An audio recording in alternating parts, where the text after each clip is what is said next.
Welcome to the Dibble Institute's webinar training on Love Notes. This 50-minute webinar was previously recorded by the author Marline Pearson as an overview of the program for one of our monthly second Wednesday webinars. Love Notes empowers youth with the skills needed to form and maintain healthy relationships, to make wise sexual decisions, and to work toward their goals for success in life. Many who teach this program report on the relevance to the issues existing in many young lives today. Love Notes attributes its uniqueness through its inclusion of pregnancy, STIs, and intimate partner violence, IPV, prevention within the context of positive youth development approach. Love Notes is currently in a federal pregnancy prevention study in the Tier 2 tract of promising and innovative new approaches at the University of Louisville.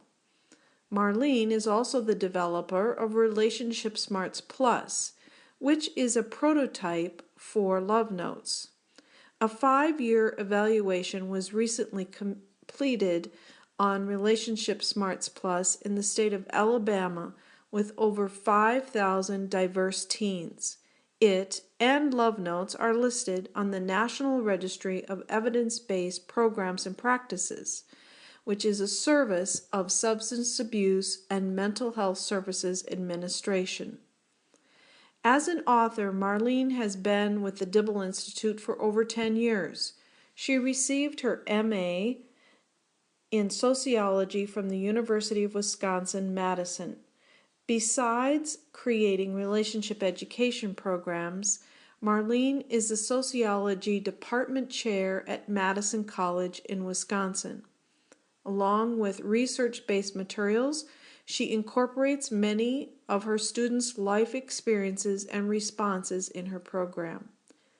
Now, here is Marline Pearson.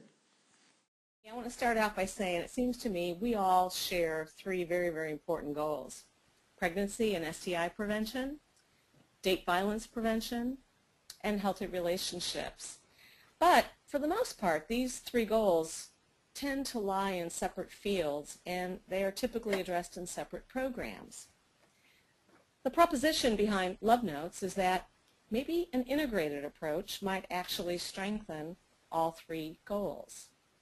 So let's start with healthy relationships.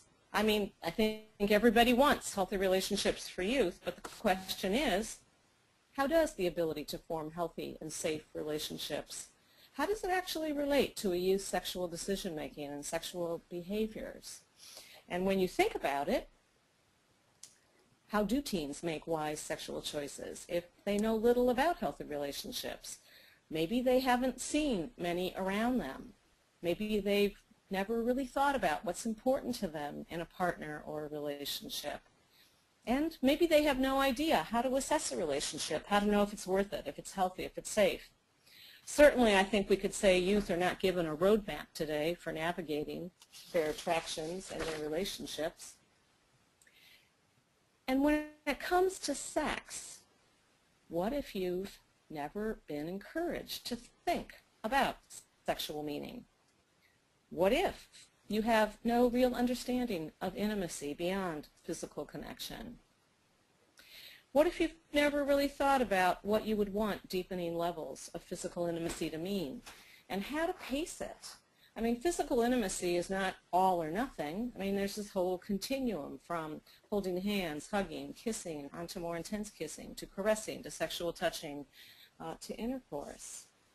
Without thinking about some of these things, the question is, how well will that teen do in making smart sexual choices? I know that we often say to teens, define your sexual values, establish your boundaries.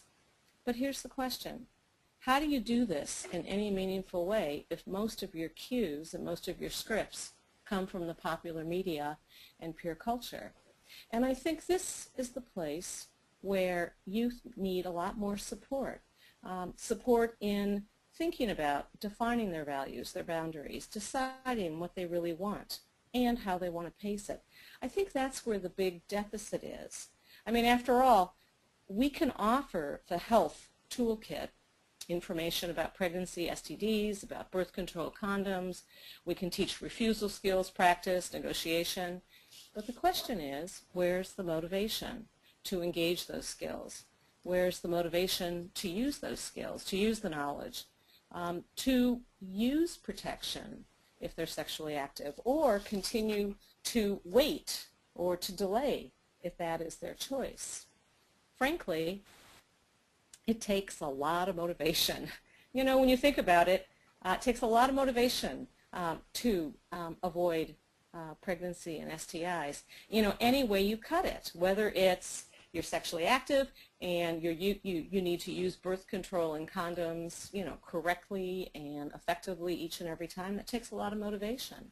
To abstain, perhaps you've decided you want to wait until you're married or engaged. That takes a lot of motivation. It also takes a lot of motivation to pace physical intimacy much more slowly than the popular culture models right now. And in a nutshell, health information and health knowledge and even access to birth control and condoms, while extremely important, alone doesn't do it. I think teenagers and young people, young adults, it's motivation. They need positive reasons to motivate them. It's not just what to avoid, but what they want. And in thinking about that, youth are rarely asked to think about sex beyond the usual health paradigm.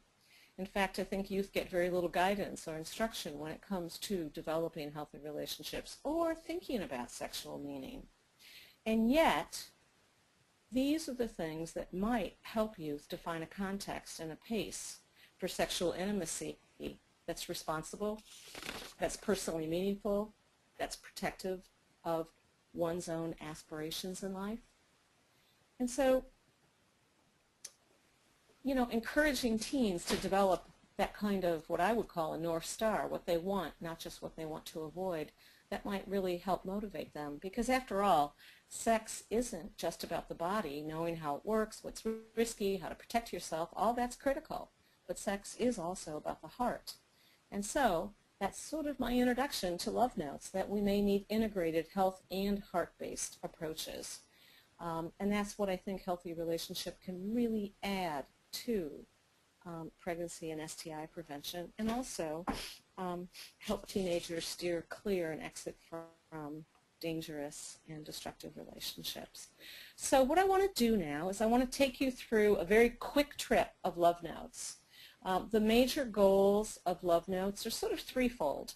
You know, helping youth form healthy and safe relationships. Number two, encouraging youth to think about sex in deeper ways that go beyond health. And yet, thirdly, at the same time, provide them with a full health toolkit. Now, Love Notes was designed for more at-risk teens and young adults, including pregnant and parenting youth. But most of Love Notes would probably be applicable to all kinds of youth. The program uses a lot of activities that include drawing, role plays, sculpting, and they all involve relationship scenarios, poetry, short narratives written by youth. Uses popular film, music videos, and there's a very cool workbook that's very personal to help youth apply the concepts and skills to their own lives. Importantly, there's also a trusted adult connection component to every single concept, every single part, every single lesson of the program to extend the discussion to these topics outside the session, the classroom, or whatever, or the group. There are 4 major themes to Love Notes: knowing yourself, all about healthy relationships and love, the knowledge and the skills, and what I call a health and heart-based approach to sex, and new messages on pregnancy prevention. What I'd like to do is I'd like to run through the first 2 parts very rapidly so I can focus more on how to pull it all together around sexual decision-making and pregnancy prevention. So let's go with the first one, knowing yourself. It really starts with a very basic idea. Good relationships really start with you. The healthier you are, the more likely you'll have healthy relationships. Many at-risk youth do have unmet needs, and they have other difficulties from their past. that often lead to poor relationship choices and risky sexual behaviors. And so this first unit is really meant to help teens understand themselves better and to begin to address some of their own growth and development. So some of the activities, and by the way, I'm going to go very fast through this, include learning a lot about your personality style and what it means. It also has a lot to do with examining your past experiences, particularly family of origin, and how that influences current behaviors. Some past experiences have helped youth head in positive directions, others have caused difficulties. The goal here, though, is really upbeat. It's empowerment, helping a teen to identify what to take, what to leave behind, what to work to change. It includes the theme of knowing yourself by encouraging youth to define what qualities are important to them in a partner or in a relationship. They will work on clarifying their expectations in all kinds of areas about relationships. And then they do some initial life goal setting. Love Notes does use popular media. The film Antoine Fisher is really critical. It frames the entire program, every single concept from looking at the past, healthy relationships, and ultimately meaningful intimacy and thinking about sex in deeper ways is all represented there. It uses contemporary music videos that convey important messages. So now, let's move on to healthy relationships. First of all, I do want to point out, excuse me, a recent Child Trends survey of disadvantaged youth on relationships. One of the questions was, could you list general qualities of healthy relationships? Well, these youth could do a very good job with that in terms of theoretically listing the qualities of healthy relationships. But when they were asked, do you see any around you, the answer was no. And more sadly, they also said they had little confidence that they would ever be able to achieve a healthy relationship despite their aspirations. So what I think that says to all of us is that teens really do need a much more robust, more comprehensive exposure to healthy relationship education. And that means knowledge, it means insights, but it also means guides and it means real skills. So now let me take you through a sampling of the kind of content, activities, and skills that might give teens more confidence to build healthy relationships and to steer clear of destructive ones or exit them. So they do start with brainstorming and identifying, so what makes a great relationship? And actually they do a pretty great job with that. But then with the relationship pyramid activity, they're challenged to really work together to build from the bottom up a healthy relationship. And the focus here is to focus on foundation, positive starters, building block sequence. And then through this activity, they start to discover the risks of sliding too quickly into relationships, into sex too soon, without really knowing if the foundation or basics are there. They also learn a fair amount about the chemistry of attraction and particularly what happens in the brain when you're strongly attracted to somebody. We now have solid scientific insight to what poets and songwriters have been, expressing for centuries. It's really powerful information. Until those love chemicals settle a bit, you won't see clearly. That adorable little puppy that you've just fallen for could end up being a nasty dog. They get a very concrete 3-6-9-month rule. Play it safe, play it smart. Wait until the love chemicals settle a bit before getting too involved. They're given 7 guiding principles for smart relationships it's not pop psychology, it's really grounded in the research on relationships. Those 7 principles are played out with actual relationship scenarios that have been written by youth, that are used in a discovery activity to learn those principles and to apply them to their lives. They also develop a more realistic concept of love, drawing on Robert Sternberg's work, three-sided model, and applying that knowledge in a love advisor activity to the real challenges of a young parenting couple. And then we move on to assessing relationships. How do you know? How do you know if it's a healthy relationship, if it's worth it, if it has potential, if it's healthy? It's played out with a really fun sculpting activity.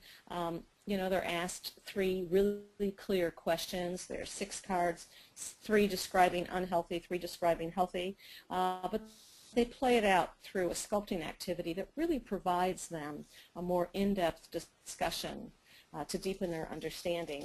And I just thought I'd put up a couple of these sculptures just to give you a feel for it. Okay, they really have a good time, and I think it really deepens the discussion. And so this is just really fast, just sort of taking you through this. Okay, now at this point, we're ready to really delve into date violence. And it's a very strategic placement after building up a better sense of healthy relationships. First of all, you start out, red flags, white flags. It's an activity to deepen awareness of abusive behaviors, early warning signs. I think our young people today need some support in really thinking about what behaviors cross the line. It's not so clear for a lot of youth, which are safe, which are clearly abusive. For instance, text messaging, is becoming increasingly a source of harassment. They learn about types of partner violence, arguments that get physical. Both guys and girls engage in this. And the communication and conflict management skills that they're going to learn in the next lessons are really very, very helpful. But they also, we spend a lot of time on intimate terrorism, which really has nothing to do with poor communication skills. It's really about power and control. It's done almost exclusively by males. But the main goal of this section is to really help young people understand the importance of drawing a line of respect early on at the first sign of disrespect.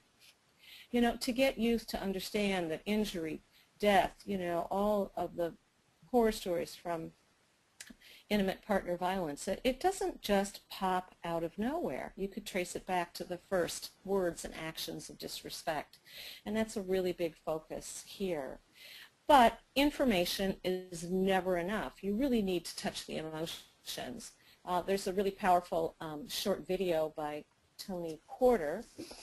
It really speaks to young men, but it speaks to young women as well. We try to really raise the awareness of the impact of DV to children. And of course, a lot on where to get help, how to get help, how to get how to help a friend. So anyways, yeah, sliding versus deciding. If you think about it, sex today is probably one of the most common slides. I'll tell you what I mean about this. This whole sort of concept of love notes, which is really very central in terms of relationships and sexual behaviors, is, many people slide. They slide into relationships too quickly, slide into sex too quickly, and it's one way to answer the question, why do people end up in relationships that don't work? What's one reason? Well, maybe they're sliding and not deciding. And certainly there are risks to sliding. There are risks. Risks that, consequences that you may only discover afterwards. If you look at your answers that you gave me to that question, while I was not actually looking for some scientifically correct answer, and it's different for different people or whatever. But in general, sex is happening pretty early on when it happens. Not for everybody, but for a lot, and we call that sliding. So this is a whole section to really look at what are the consequences of getting involved too quickly. We use real-life scenarios, again, that are written by young people who've kind of been there, done that, and they use these situations, these high-cost slides, to explore the cost, to explore the consequences of sliding. They work in pairs to do a redo, a turn the clock back, and what they're able to do is to practice by proxy how to decide and not to slide, how to take a low-risk approach to relationships. Now, if a picture is worth 1,000 words, here it is. You can slide, you can get involved too quickly, you can decide the person's a jerk, and you can always dump them. You can always dump somebody you don't like. So here's this tattoo crossing out the names. We all know people that have names of their partners on their arms or bodies or something like that. But what about this? If the slide involves unprotected sex and an unplanned pregnancy, a child can't. Child can't dump the parent. And that kind of raises it to another sort of level of consideration. Anyways, at this point in the program, youth are now ready to engage in some initial sort of formal decision making for their own lives. And it gets them thinking about the kinds of decisions that they could make regarding relationships, even the smallest that you never really think about making. Like, am I ready to be known as a couple? Am I ready to say I love you, to start kissing, getting physical? Am I ready to change my Facebook status? On to, am I ready to have sex? Do I want to continue to have sex or whatever? But they're given a very kind of formal sort of decision-making process where they're provided with a whole slew of items, things that might be really helpful to know or to find out to make those decisions. So it kind of brings it more to life in a more concrete way. Now finally, to complete the healthy relationship section, youth learn and practice a really powerful set of evidence-based skills to improve communication and the handling of conflict. They become aware of what the key patterns are that tend to often build up and harm relationships, actually relationships of all types over time. And then they learn a set of skills that can help them reduce those negative interactions, stop before they go too far, exit these negative interactions. So the package consists of the timeout skill, some really powerful emotional anger regulation skill, the speaker-listener technique. How do you come back and talk about very sensitive or very high conflict issues so it doesn't go crazy? They learn a strategy for how to raise complaints and how to raise issues gently so actually they're heard and not ignored. They also learn how to recognize and deal with hidden issues under everyday arguments, and they're taught a problem-solving model. Now, when you think about it, these skills are not only, really important for maintaining. It's one thing to form a relationship. It's always sweet in the beginning, but it's over time. It's over time. How do you maintain? How do you prevent some of those negative interactions from building up and overwhelming your positive sense about the person? But these skills are also really, really critical for co-parenting, whether or not the couple stays together. Absolutely critical. They're also really important for negotiating with a partner, for how to pace a relationship, how to plan for sexual choices, for their refusal, their delay skills, or whatever. In my book, I would love it if there were, just every high school in America. You didn't get out of high school till you learned these skills. They're so useful for all relationships. And anyways, so all of this so far now has laid the groundwork for moving into the sexuality units, where they can draw on the healthy relationship insights. So let's dig into that. So this first part of this theme, this unit, this first section, is really about helping teens define a context and a pace for sex that's personally meaningful and responsible. It encourages them to identify their sexual values, their boundary lines, how they want to pace the physical side of their relationship. And pacing really is the big idea here.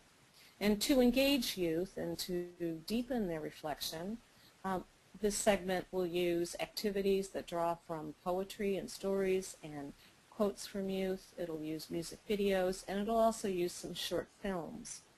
So it starts with really a set of provocative questions. So like, what makes for good sex? Is it looks? Is it body size? Is it techniques? Do guys and girls think the same way about sex? Does it depend? Depend on what? Clearly there's two types of sex that are prevalent today. There's relational sex, and that's sex in the context of a relationship or a marriage. It's sex that has meaning, involves tender feelings, love. And then there's casual sex, sex without special meaning, and maybe not even within a relationship. But then we ask some questions, just sort of food for thought. Can you have meaningless sex? Can you leave your feelings out? Can it actually get more complicated, even if you went into it just as a physical thing. And really importantly, are partners on the same page? And what does that mean when they're not? So to think about these questions, one of the things we do is start out with a music video, SEX by Life Jennings. It's about a young girl.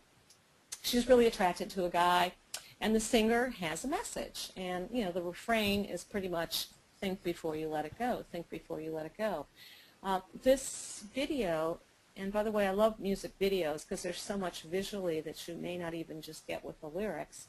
But it picks up the themes of sliding versus deciding.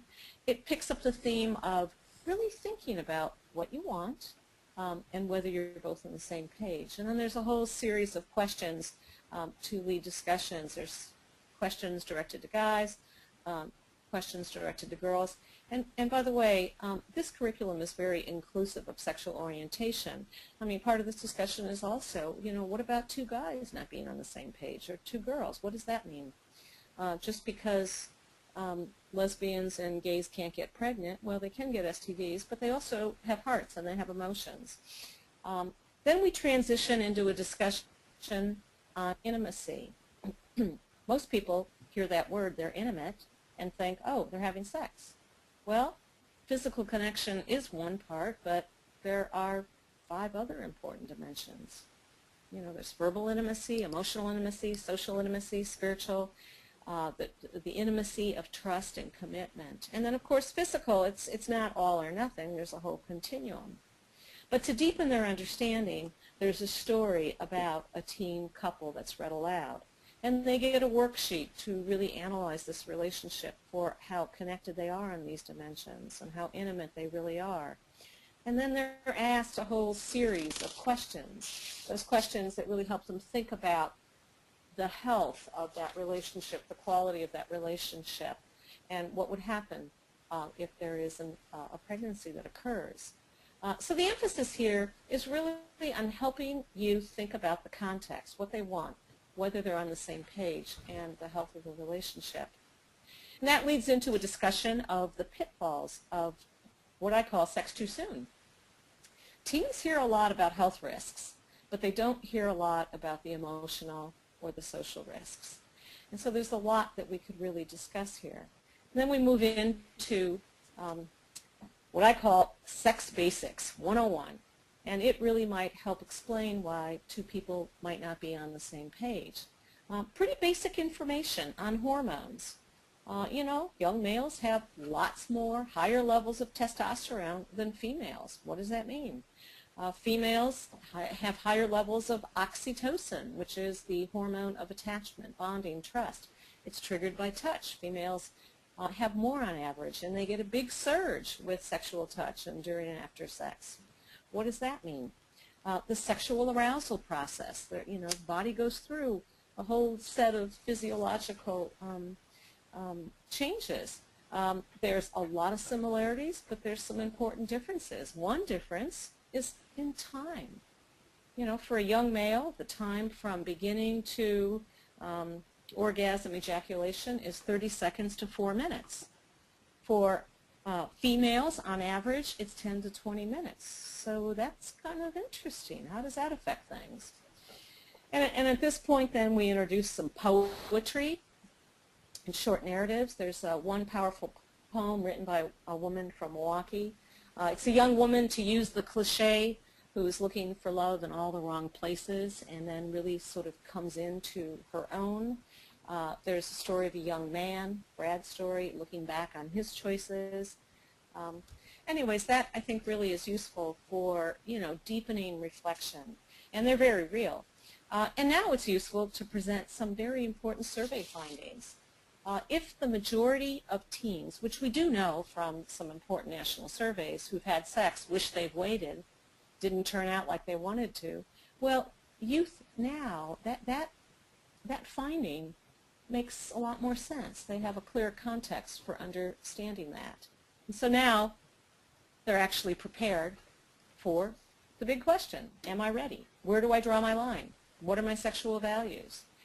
For this section, we start with a very cool film from an outfit called Scenarios USA. They're very big in my book. We use a film called Toothpaste. The scripts of all these short films are written by teenagers, and then they are produced by award-winning Hollywood filmmakers. They're not too long, but they're really powerful. They're very real. So this particular film is about two best friends, two relationships, and the different decisions they make. One couple has a really sweet, healthy relationship, and the other one is kind of opportunistic. Both girls are talking about should they have sex. Well, they go to a party. Each couple retreats to the bedroom, and you sort of see what happens. Again, it's very, very believable. One girl is pressured, and there's a great discussion set up afterwards where it involves the group in designing better responses to her situation, to her boyfriend. And then we also discuss the other couple. The other couple, they actually decide to wait on sex. But the fact that they can talk about it, they make a clear decision, they're not sliding, and that they can also talk about protection, and they can talk about condoms. That's really important, I think, for young people to see. But anyways, now they're a little more prepared. It's that kind of upfront work I was talking about where the deficit is.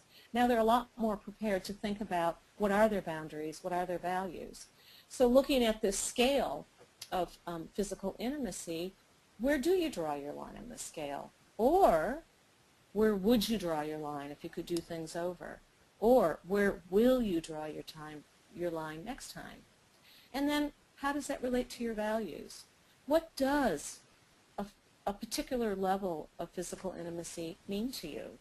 And also things like under what conditions, when, with whom would you consider moving your line?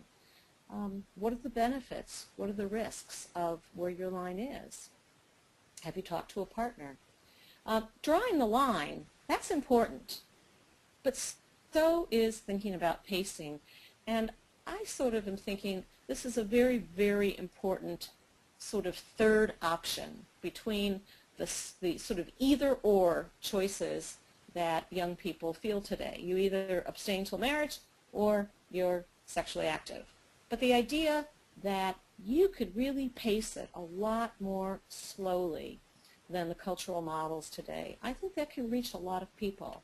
And of course, the more slowly you pace things, the more there is time to talk, time to develop a healthy relationship, more time to find out, are you on the same page? For the love chemicals to settle, to think about context. And I think the evidence is pretty clear. The longer a couple waits, the more likely they are to be deliberate in making decisions and using protection if they decide to have sex. So now the next section moves on to planning. Because, intentions are, it's important to really think about those, but you also have to plan for your choices. And what's the basic information that you need to plan for those choices? I mean, the goal here is for youth to take charge, make a clear decision, make clear decisions, but also to back it up with real concrete plans. So they start out with an interactive quiz. Excuse me, myths and facts on pregnancy. It's from the National Campaign to Prevent Teen and Unplanned Pregnancy. It's called In the Fog Zone. It's really great. We do it in a very sort of interactive way, this quiz, and the youth, can take the answer sheet, which is really very good, home with them. It's followed by 2 videos that are really really well done. One is on male and female anatomy, the basics of reproduction, and the other one is on birth control, starting with abstinence and going through the other forms, showing how they work, how to use it, how to get them, the cost, and there's a cool little pocket protector from the National Campaign. It's you can't hardly tell from the slide here, but it's only like about 1.5 inches square, and it's like an accordion. And it's got some interesting little myths and facts, and then each little square has a different birth control method. And then they're encouraged, or right in the session, you browse the National Campaign's website, www.stayteen.org, which is just chock full of information, very interactive. And then for older and pregnant and parenting youth with partners, there is the other website, bedsider.org. Then we move on to STDs and HIV. The presentation is very clear, very straightforward. There are very graphic slides to review the basics on symptoms, transmission, treatment, etc. They get brochures. These also are really, they open up and they're pretty big and they're very good to take home. But again, you have to touch the emotions. You need to make it real. And so here again, we use one of the short films from Scenarios USA. The focus here is HIV. But that really deepens engagement. It's about 3 girls and each of their relationships. And one of the girls is a teen parent. You really kind of see their relationships, you see their attitudes, you see the pressures they face and their sexual behaviors. It's very real, very believable. Of course, it was written by teens, no wonder. And it really integrates this whole topic of healthy relationships with sexual decision-making, behaviors, and consequences. So after they view the film, they really do a quick little review of the concepts, and then there are these activities that we've designed that really help teens help the participants brainstorm ways that the teen could have avoided what happened in the film in the final activity. And a way to actually look at these relationships and risks and benefits, and it just really makes it very real.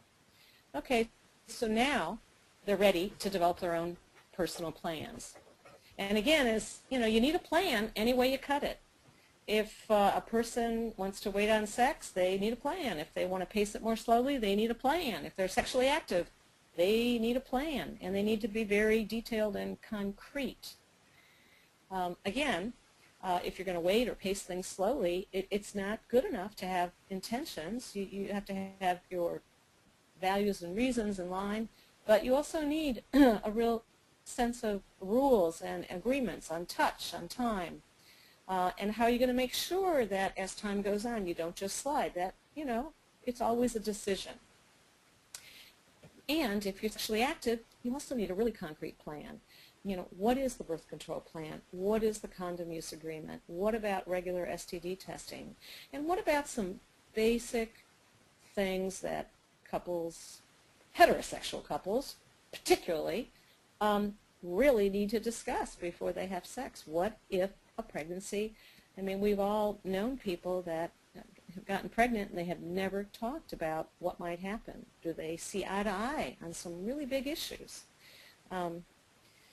So anyways, then this is followed by a whole set of role play activities to practice how do you bring up the subject, when do you bring it up, discussing your intentions, your boundaries, how you want to pace things, and also refusal skills, how to negotiate, exit strategies. A lot of young people, I was just talking with a group of young people yesterday, that they need to be taught a whole lot more. I call it exit strategies for sticky situations. Okay, I'm in that situation.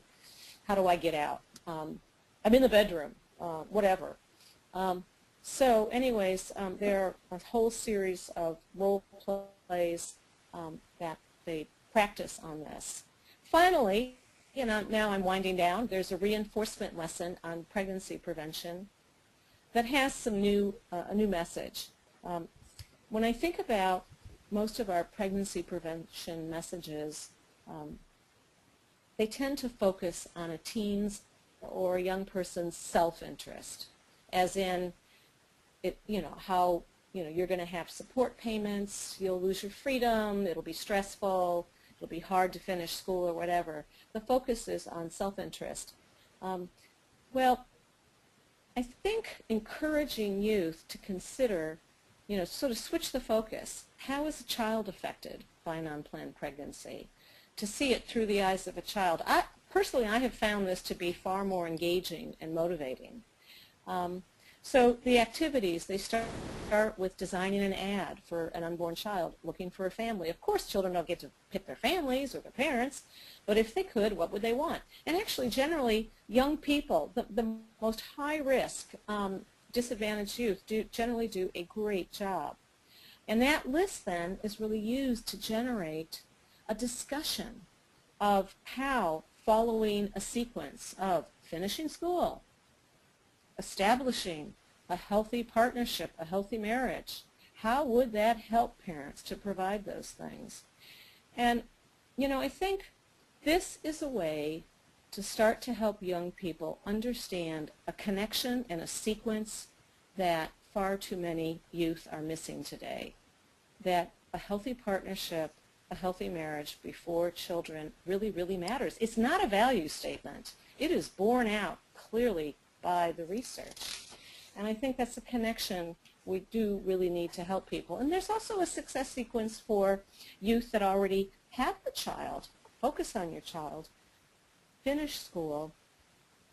Don't slide in your next relationship.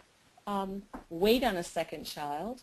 Well, there's other things too, which I'll talk about in a minute. The next thing we do is move into the role of males in family formation. I think we really leave males out. By the way, males are talked about a lot through the whole program, the whole curriculum. But right here we talk about males in terms of family formation, using a free write. What does it mean to be a good father? Really plowing popular music and video to explore fatherhood. There really is, there's quite a lot out there in music on father absence, father abandonment, father longing. But in particular, this is really geared towards also trying to help young men, young guys, and young women to learn about the link between healthy relationships and maintaining father involvement. I mean, the fact of the matter is relationship troubles with the mother are one of the biggest barriers to sustained father involvement. And it all leads up to the capstone activity called Child Speak. And I think that really kind of brings things together, and really it touches the emotions, it brings it together to see it through the eyes of a child. It's a really excellent activity for pregnant and parenting youth, but it is as powerful as for primary prevention. It's very upbeat too. It starts out with a whole 10 pieces of advice, tips from former teen parents, how to provide a brighter future for a child. If you look at 1, 2, 3, it's probably hard to read there, but it's really about taking a hard look at the relationship and assessing it. I mean, this is where we don't really give very many young pregnant and parenting youth much help. Not all those relationships are viable. A lot aren't. Some are really downright dangerous. They need help to exit them safely. But some are viable, but they need support to assess that relationship, to identify what needs improving or how to exit. But there's a whole lot more in these pieces of advice on fathers, on stability, on parenting, on the importance of waiting for a second child. But the way in which this activity is played out is they work in pairs, and each pair takes a point and turn it around. They pretend they're the child, and they create these dialogues. They are the child. The parents are not following the advice, and the child is going to say how it feels. Very, very powerful. The capstone activity is they finally develop their own success plans for many facets of their life.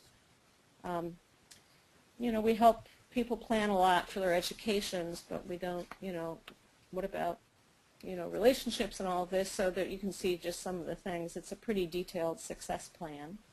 And I guess finally what I'd like to say is, well, number one, I'd just like to point out this does meet the National Sexuality Education Standards. But my final message is that I really do think that we need messages that can stick beyond high school. Most teenage pregnancy is among 18 to 19-year-olds, and unplanned pregnancy is mostly among unmarried young adults in their 20s. And clearly, it's a contributing factor to poverty, child poverty, poor outcomes for children. Really, just waiting until your 20s to slide into an unplanned pregnancy with a poor partner choice doesn't really give you that much of a leg up. So the question is, what kinds of messages and what kinds of skills and what kinds of knowledge will resonate and stick beyond the high school years. And I do think that more integrated heart and health-based approaches, ones that really speak to aspirations, might help. Ones that speak to building healthy relationships, to exploring sex beyond health, but yet including the total health toolkit, that really embed very important concepts like deciding, not sliding, about taking charge of how you pace your involvement, making concrete plans, and then really deeply considering the consequences for a child. So these are some of the things that I think might offer some promise, and I look forward now to any questions. Thank you very much.